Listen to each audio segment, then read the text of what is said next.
Hello and welcome to this edition of the OVC Insider presented by Taco Bell. I'm Jake Bajema alongside Matt Hamann. Matt, good weekend of sports, huh? Absolutely. Now that we're back from strike, let's take a look at the OVC sports this week. Let's take a look first at the OVC soccer scores from Sunday. The Eastern Kentucky University soccer team stayed hot on Sunday afternoon, blanking Tennessee Tech 2-0 to remain unbeaten at home and in Ohio Valley Conference action. EKU is not lost since September 12th at Xavier. Freshman Michaela Ferguson scored the game-winning goal for Eastern Kentucky in the 17th minute. Congrats to Ferguson on her first career goal. Lauren Fant also added a header goal off of the foot of Emily D'Italia. Freshman Sam Melton made her second consecutive start and goal for the Colonels and recorded 5 saves en route to her first career shutout. In other OVC action, we had a 1-1 tie between Morehead State and Jacksonville State. Morehead managed just 1 goal on 27 shots compared to the Gamecocks' 6 shots. Kelsey Bright played a perfect through ball, to split the MSU back line and found sophomore Courtney Hurt.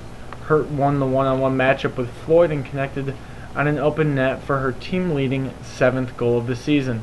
SIUE and Austin Peay posted shutouts on Sunday. SIUE took care of UT Martin 1-0 off of Courtney Price's goal with less than 3 minutes left in the contest. Jennifer Pelly kept UT Martin off the scoreboard with her second shutout of the season. Austin Peay beat Belmont 3-0. Peay had the family connection working for them as Jocelyn Quasino took a feed from her sister Andy and slid a shot to the lower left corner for the second Lady Govs goal. The assist was the 13th of Andy Quasino's career, moving her into 2nd place all-time in Lady Govs history. Her sister moved into 7th place all-time in career points with 23.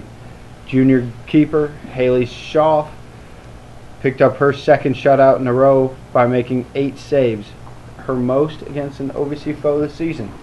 Wow, that's pretty impressive stuff there. Now to possibly the most exciting game of the weekend, a 3-2 win for Eastern Illinois over Southeast Missouri. Redshirt senior Ashley Stride scored her first goal of the season to lead the Panthers to victory, scoring with just under 3 minutes remaining in double overtime off of an assist from Kristen German, who added a goal herself on the day. Eastern Illinois improves to 2-3 in OVC play, and SEMO drops to 1-3-1. Now let's take a look at the OVC standings through October 7th. EKU takes the top spot, staying unbeaten on the year. Jacksonville State and UT Martin come in tied for 2nd, and in 4th we have SIUE also posting a winning record. The top 6 teams make the conference tournament.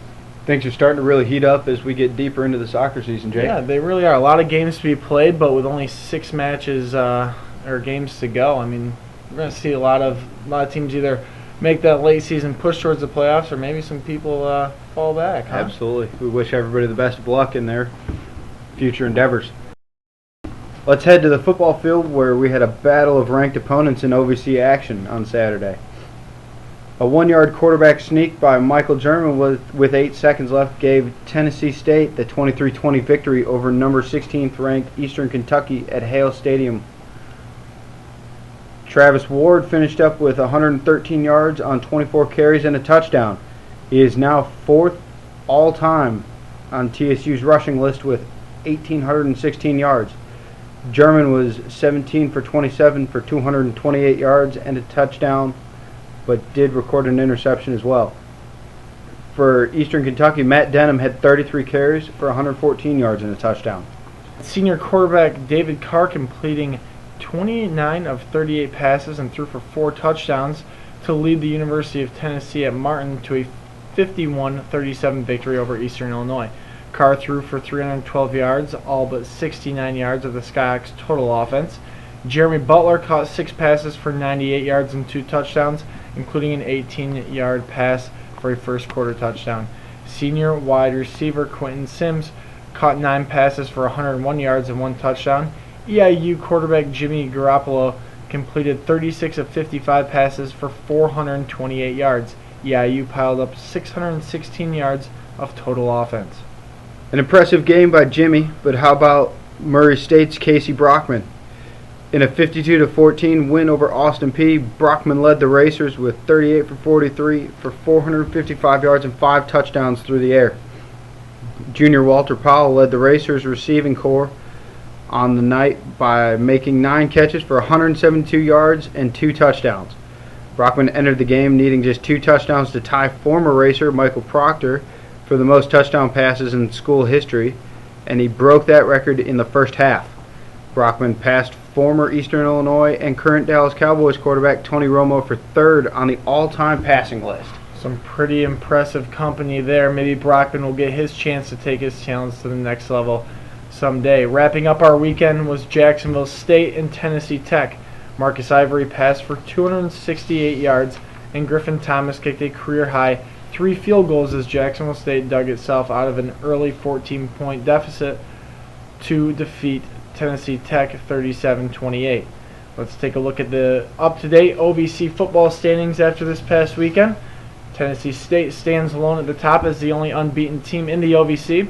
But after that, we have quite the tight race. 5 teams come in at 2-1. Tennessee Tech and Austin P are still looking for their first OVC wins.